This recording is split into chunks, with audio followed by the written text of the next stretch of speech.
பாவேந்தர் பாரதிதாசன் கவிதைகள். தலைப்பு: சங்கநாதம். எங்கள் வாழ்வும் எங்கள் வளமும் மங்காத தமிழென்று சங்கே முழங்கு. எங்கள் பகைவர் எங்கோ மறைந்தார், இங்குள்ள தமிழர்கள் ஒன்றாதல் கண்டே. திங்களொடும் செழும்பருதி தன்னோடும் விண்ணோடும் உடுக்கலோடும் மங்குல் கடல் இவற்றோடும் பிறந்த தமிழுடன் பிறந்தோம் நாங்கள் ஆண்மை சிங்கத்தின் கூட்டமென்றும் சிறியோர்க்கு ஞாபகம் செய் முழங்கு சங்கே. சிங்களஞ்சேர் தென்னாட்டு மக்கள் தீராதி தீரர் என்று ஊது சங்கே.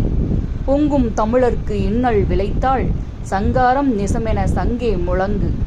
வெங்கொடுமை சாக்காட்டில் விளையாடும் தோளெங்கள் வெற்றி தோள்கள். கங்கையைப் போல் காவிரி போல் கருத்துக்கள் ஊறும் உள்ளம் எங்கள் உள்ளம். வெங்குருதி தனில் கமழ்ந்து வீரம் செய்கின்ற தமிழ் எங்கள் மூச்சாம். ஸ்ரீமதி செல்லம்மாள் தொடர்வாள். நன்றி.